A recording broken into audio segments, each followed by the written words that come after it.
The सस्ता podcast bye we talks. प्रभु श्री राम जी का विराट वध पंडित क्यों पड़ा, इसके पीछे की कहानी क्या है, आप बताएं जरा। अब बात आती है वनवास की। जैसे वनवास में भगवान आगे बढ़ते हैं, आगे चलते हैं, तो इनका कई जगह से होते हुए गुजरना होता है। तो जी। ये जैसे जैसे आगे बढ़ते हैं, तो ये हर पड़ाव को पार करते चले जाते हैं। ये माता अनुसुईया से मिलते हैं, कई ऋषि मुनियों से मिलते हैं। अब जैसे ही ये आगे चलते जाते, तो पहले इन्हें मिलता है विराट नाम का राक्षस। जी। अब ये विराट नाम का राक्षस जो है विशाल काय था और बहुत ताकतवर था। अच्छा। हाँ, अब ये बहुत ताकतवर था। तो इसने क्या करा, जब ये जा रहे थे तो इसने राम जी को पकड़ लिया अपनी एक भुजा से। अब एक भुजा से पकड़ा तो इधर लक्ष्मण जी देखने लग गए, माता सीता देखने लग गई, ये क्या हुआ, प्रभु कैसे रुक गए। अब देखा तो राक्षस ने पकड़ रखा है। अब जब ये माता सीता चिल्लाती है कि कोई बचाओ बचाओ, तो फिर लक्ष्मण जी दौड़ते हैं भगवान की तरफ। अब भगवान की तरफ दौड़ते तो फिर भगवान कहते हैं कि छुड़ाओ। छूटते हैं तो ये क्या करता है, ये माता सीता को पकड़ लेता है। अब माता सीता को छुड़ाते तो फिर लक्ष्मण जी को पकड़ लेता है। अब ये बड़े परेशान होते हैं कि इसको हम इतना प्रहार कर रहे हैं, पर इसका कोई, ये मर नहीं रहा। बड़ी संशय की बात है। तो ये बहुत देर तक लड़ते रहते हैं उससे।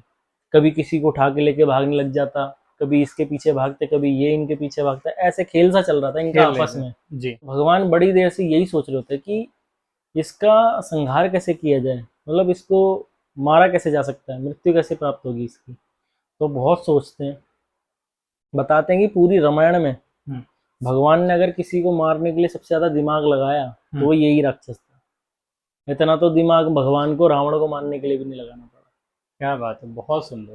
क्योंकि रावण के लिए तो भाई ने ही सारी युक्ति बता दी थी, हम्म। और यहाँ तो कोई सहायता नहीं थी। तो भगवान यही सोच रहे कि इसका वध कैसे किया जाए, ये बड़ा ताकतवर भी है और चतुर भी है। तो अब ये विराट से जाके लड़े। तो विराट कहता कि जो मेरे को युद्ध में संतुष्ट कर देगा ना, उसको मैं अपनी मृत्यु का मार्ग बताऊंगा कैसे है। तो भगवान, दोनों भाई खूब लड़ते हैं। लड़ते लड़ते वो संतुष्ट हो जाता है। तो फिर वो कहता है कि ठीक है, मैं आपको बताता हूँ मेरी मृत्यु का कारण क्या है। कहते बताइए। कहते मेरी मृत्यु तब होगी जब मुझे आप मार के और गड्ढे में गाड़ दोगे, जमीन में दबा दोगे, मिट्टी डाल दोगे मेरे ऊपर। तब मुझे मुक्ति मिलेगी। उससे पहले मैं नहीं मरने वाला। तो ये लड़ते हैं, फिर दोबारा युद्ध करते हैं कि भाई कैसे भी करके मारो। मारते हैं, भुजाएं काटते हैं, धड़ा अलग करते हैं, इसके खूब करते हैं। ये मिट्टी में एक गड्ढे में इकट्ठा करते हैं। लक्ष्मण को कहते हैं कि तुम गड्ढा खोदो और मैं इसको मारता हूँ, इसके हिस्से काट काट के उसमें डालूंगा। तो ये लड़ते हैं, उधर गड्ढा खोदते हैं लक्ष्मण जी। अब इतना बड़ा गड्ढा खोद देते हैं कि उसमें राक्षस के सारे शरीर के अंग उसमें आ जाते हैं। फिर ये मिट्टी डालते दोनों भाई। जब मिट्टी डालते हैं, तो ये कहता है कि जो ये आप कर रहे हो ना, मेरे साथ कर रहे हैं, इससे आपको कोई दोष नहीं लगेगा, क्योंकि राक्षसों की मुक्ति का उपाय यही है। अगर आप उनको मार दोगे और उनको मिट्टी में गाड़ दोगे, या उनको मार के मिट्टी में गाड़ के जला दोगे, तो भी ये एक मार्ग होता होता है उनकी मुक्ति का। तो जैसे कदम्ब के साथ हुआ था, रामायण में आता है ना आगे। जी। कदम्ब इनके बाद मिला था, विराट के बाद कदम्ब से युद्ध हुआ था। कदम्ब ने अच्छा। बताया था कि आप मुझे मारोगे और जमीन में गाड़ के जला दोगे, तो मेरी मुक्ति हो जाएगी। फिर वो माता शबरी का पता बताता है। तो ऐसे ही ये विराट भी बताता है कि आप मेरे को मार दो और मिट्टी में गाड़ देना, पर मरना मुझे आपके बाण से है। आपका बाण लगेगा तभी मेरी मृत्यु होगी। तो कहता है ठीक है। तो राम जी बाण मारते, इसकी मृत्यु होती है, इसकी गड्ढा खोदते हैं, मिट्टी में दबा देते हैं। तो फिर ये अपने रूप में प्रकट होता है, देव रूप में। तो कहते हैं कि आप कौन। तो कहते हैं कि मैं किशोर नाम का एक यक्ष था। मैं धन के देवता कुबेर के यहाँ एक काम करने वाला देवता था, मतलब चर देवता था मैं। तो कहते हैं कि अच्छा, आप इस योनि में कैसे आए। तो ये कहता है कि एक दिन धन के देवता कुबेर अपनी पत्नियों के संग रति क्रीड़ा के लिए जाते हैं। तो वे जब जल में स्नान कर रहे होते संग में, तो दुर्भाग्य के कारण मैं उस जगह पे पहुंच जाता हूँ। और जब मैं पहुंच जाता हूँ, तो मैं उनको उस अवस्था में देख लेता हूँ। मैं उधर पहुंच जाता हूँ, मैं उनको उस अवस्था में देख लेता हूँ। अब उस अवस्था में देखता हूँ तो वो लज्जित हो जाते हैं धन के देवता कुबेर। तो कुबेर कहते हैं कि ये तुमने क्या करा। कहते हैं कि मुझे क्षमा कीजिए। कहते हैं क्षमा क्या करना, श्राप दे देते हैं। कहते हैं कि जा तू दंडक वन में जाके राक्षस के रूप में रह। अब ये राक्षस के रूप में रहते हैं तो भगवान आके इनका उद्धार करते। कहते हैं कि मेरा उद्धार कैसे होगा। कहते हैं जब राम जी बाण मारेंगे और मिट्टी में गाड़ देंगे तब तब होगा। तेरा उद्धार होगा। तब भगवान का नाम विराधवद पंडित पड़ा, क्योंकि इसको मारने के लिए युक्ति दिमाग का यूज करना पड़ा, बिल्कुल बिल्कुल। इसलिए भगवान का नाम विराधवद पंडित पड़ा। इसी एपिसोड का अगला सवाल मैं पूछता हूँ आपसे, और आगे जी जटायु से पंचवटी में मिलन हाँ। की कथा के बारे में आप बताएं। चित्रकूट को छोड़ते हैं भगवान, क्योंकि उनके भाई भरत भी आ जाते हैं, माताएं आती है, मिलती हैं, प्रजा भी मिलने जाती है। तो ये राम जी वहां पे सोचते हैं कि अगर मैं यहाँ रहा ना तो मेरा वनवास सही नहीं होगा, पूर्ण रूप से चल माना नहीं जाएगा, क्योंकि मेरे से प्रजा आके जाते मिलती रहेगी, उन्हें तो ये भी पता चलेगा मैं कहाँ रह रहा हूँ। मैं तो चित्रकूट में वास कर रहा हूँ, जी। चित्रकूट की ज्यादा दूरी है नहीं।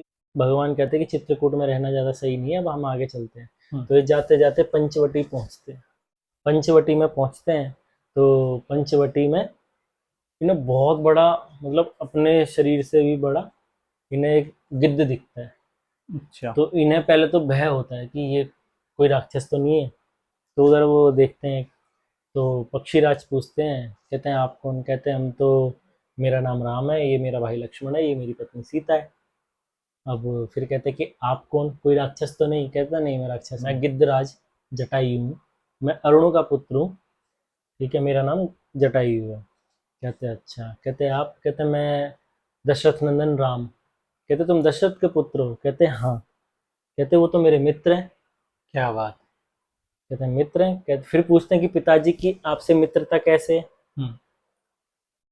तो फिर वे बताते हैं कि एक दिन जब शनि की दृष्टि आपके पिताजी पर पड़ी तो आपके पिता एक बार देव कार्य से पृथ्वी पे आ रहे थे, तो शनि की दृष्टि पड़ गई थी। जब शनि की दृष्टि उनके ऊपर पड़ी तो उनका रथ जो है भंग हो गया, टूट गया, नष्ट हो गया। जब रथ नष्ट हुआ तो वे वहां से आसमान से, आकाश मार्ग से धरती पर आ रहे थे गिरते हुए। तब जब कोई नहीं था, मैं उड़ रहा था उस समय आकाश में, और जब उस आकाश मार्ग में मैंने देखा कि कोई व्यक्ति गिर रहा है तो मैंने जाकर उनके प्राण बचाए। क्या जब आकाश मार्ग में उन्होंने उनके प्राण बचाए, जब धरती पे ले आए सुगमता पूर्वक सहायता करके जी सेफली, सुरक्षा पूर्वक, तब दोनों का परिचय हुआ। कहते हैं कि आप कौन। कहते हैं मैं तो गिद्धराज जटायु हूँ। और कहते हैं आप, मैं अयोध्या नरेश दशरथ हूँ। कहते अच्छा। कहते हैं आपने मेरे प्राण बचाए, उसके लिए आपका बहुत बहुत धन्यवाद। मैं इस जीवन में आपको कैसे सहायता कर सकता हूँ आप मुझे बताइए। कहते नहीं राजन, मेरे को तो कुछ चाहिए नहीं आपसे। कहते पर मैं आपको देना चाहता हूँ। कहते ठीक है, अगर आपको देना ही है तो बस आप एक वचन दीजिएगा कि मेरा जो ये शरीर है इसको चिता आपका बेटा देगा। अच्छा। हाँ, या तो आप मुझे अपना पुत्र दे दीजिएगा, नहीं तो आपके पुत्र से मेरी चिता, मतलब मेरा अंतिम संस्कार हो जाए। तो फिर वे कहते हैं ठीक है, मैं वचन देता हूँ कि जो भी मेरा पुत्र होगा वो तुम्हें मैं ला के दूंगा। दशरथ जी राम जी को लेके, एक बात बताई जाती है, दशरथ जी राम जी को लेके जब पैदा हुए होते हैं जटायु के पास जाता है कि ये लो, ये तुम्हारा पुत्र है। तो कहते हैं देखो मैं तो पक्षी हूँ, मैं क्या इसका भरण पोषण करूंगा, पर हाँ ये अगर तुमने मुझे दिया है तो आज से ये जो मेरा पुत्र है ये तुम्हारा कहलाएगा, तुम इसका पालन पोषण करना, और अगर समय कभी ऐसा बना तो ये मेरे पास जरूर आएगा। तो वो जो इनके बीच की वार्ता हुई होती है तो भगवान को ये बताते हैं कि ऐसे ऐसे मैं आपके पिता से मिला था। अच्छा। हाँ, जटायु ने बताया कि मैं, फिर वो कहते कि आप यहाँ पे कैसे हो। कहते मैं और मेरा भाई संपाति, एक बार हम दोनों में बहस छिड़ गई थी ऋषियों से कि सबसे ऊंचा कौन जाएगा, कौन सूर्य के निकट जा सकता है और वापस आ सकता है। कहते हम दोनों भाइयों में जंग हुई और हम दोनों गए, उड़ते उड़ते गए। भाइयों में जंग नहीं, मतलब भाइयों ने शर्त लगाई थी तो प्रूव करने के लिए दोनों भाई उड़े। जब वे गए आकाश मार्ग में तो संपाति ने अपने भाई को ढक लिया।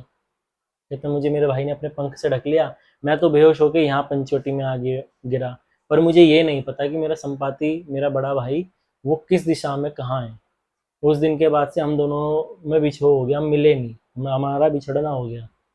तो फिर जटायु कहते कि मैं तब से पंचवटी में वास करता हूँ और आप यहाँ रहिए, यहाँ पे सब सुविधाएं हैं और ये आपकी नगरी से भी बहुत दूर है, तो यहाँ पे आपके राज्य के लोगों के आने का भी कोई डर नहीं रहेगा आपको कि आपको आके परेशान करे। ये बहुत अच्छी जगह है, आप यहीं पे कुटिया बनाइए और निवास कीजिए। तो राजा दशरथ के बारे में वो ये भी बताते कि मैं तुम्हारे पिता की आयु के बराबर हूँ। राजा दशरथ की उम्र भी 60,000 वर्ष थी और संपाति की आयु भी, तो जटायु की आयु भी 60,000 वर्ष की ही थी। बहुत बढ़िया। दोनों बराबर एज के थे और दोनों मित्र थे। अच्छा। हाँ, संबरासुर युद्ध में भी इन्होंने सहायता करी थी जटायु ने। और जब शनि की दृष्टि पड़ गई थी और जब ये गिर रहे थे तब तब भी जटायु ने इनने इनकी, जटायु ने सहायता करी है हाँ, राजा तो दशरथ की। ऐसे ये बताते कि मैं आपके पिता से ऐसे मिला था और तब से हमारी मित्रता है, हम मित्रता मित्र है। हैं आपस बहुत में। सुंदर। के साथ हम लोग आगे बढ़ते हैं और इस एपिसोड का जो एक आखिरी सवाल है वो मैं आपसे पूछ लेता हूँ। रावण का जो बहन थी उसका जन्म का क्या कथा है और कौन थी वो, उसके बारे में बताएं आप। अब शूर्पणखा की बात आती है तो शूर्पणखा पिछले जन्म में एक अप्सरा थी। अच्छा। हाँ, ये इंद्रलोक में, इंद्र देवताओं के यहाँ नयनतारा नाम की एक अप्सरा थी। नैनतारा। हाँ, नयनतारा नाम था इसका। अब एक दिन क्या हुआ, इंद्र ने देखा कि वज्रा नाम के एक ऋषि तपस्या कर रहे हैं, अच्छा। क्योंकि उनको लगता था कि तपस्या में या तो ये किसी का हित कर देंगे या अहित कर देंगे, उन्हें कोई डाउट हुआ। तो उन्होंने इस नयनतारा नाम की अप्सरा को बोला कि नयनतारा तुम जाओ और इस ऋषि का तप भंग करो। भंग करो। हम्म, जी। तो ये क्या थी, ये गई आदेश पाकर। इसने कहा ठीक है देवराज मैं जाती हूँ, जैसा आपने आज्ञा दी है। तो ये जाती हैं।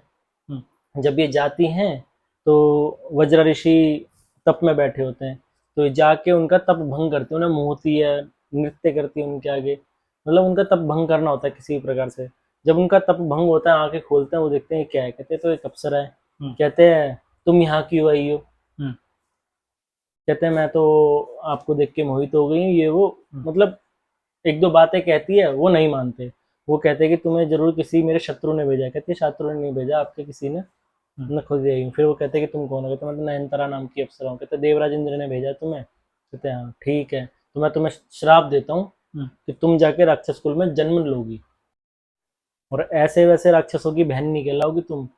मतलब धरती पे भीम का राक्षस होंगे तुम्हारे भाई, मतलब इतने बलशाली, इतने ताकतवर होंगे कि कांपेगी धरती उनके नाम से, और उसी कुल में भगवान के दर्शन होंगे तुम्हें।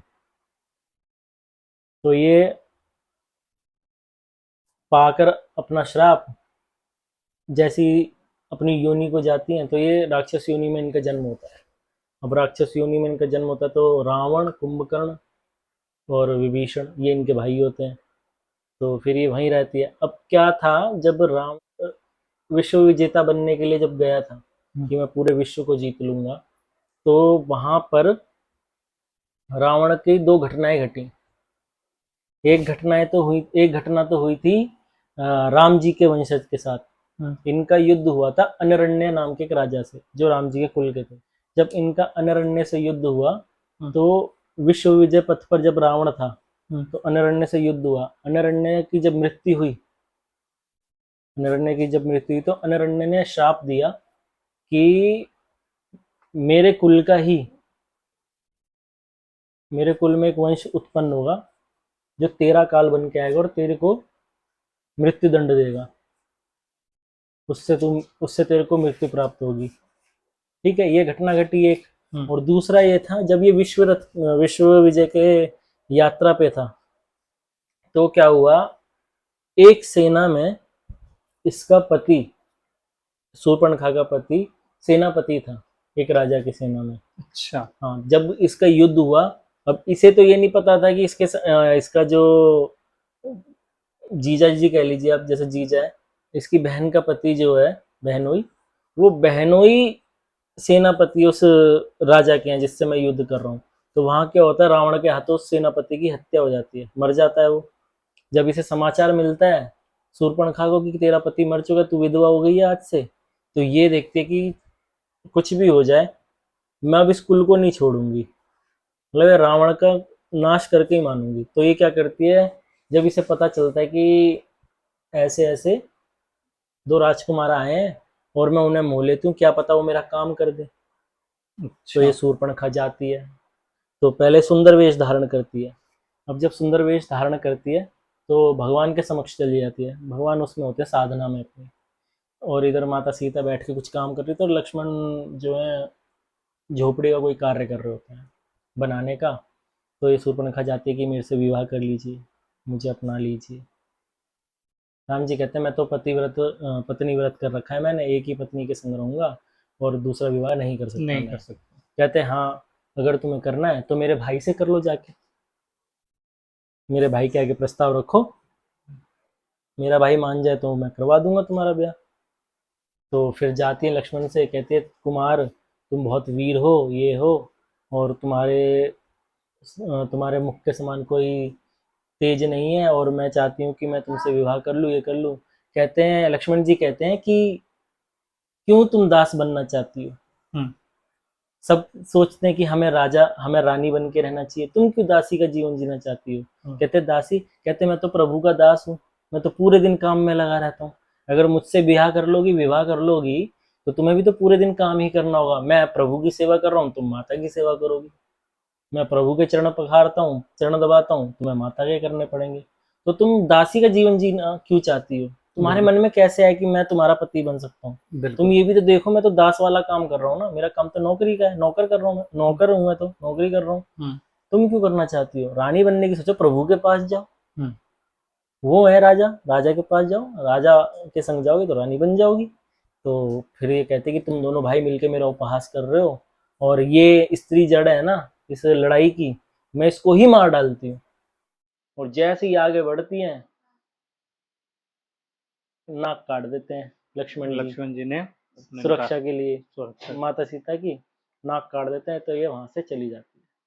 तो शूर्पणखा फिर जाके अपने भाई रावण से मिलती है, तो रावण से पहले खरदूषण से मिलती है, खरदूषण से मिलती है, उन्हें बताती है, फिर उनके बाद फिर युद्ध होता है। तो ऐसे शूर्पणखा का वृतांत आता है। बहुत सुंदर। बहुत बहुत धन्यवाद मोहित जी। बहुत अच्छे तरीके से आपने इस एपिसोड को समझ लिए। आप सभी से विदा लेते हैं। मैं विशाल सिंह, मेरे साथ हैं मोहित जी। जय श्री राम आप सभी को। जय श्री राम।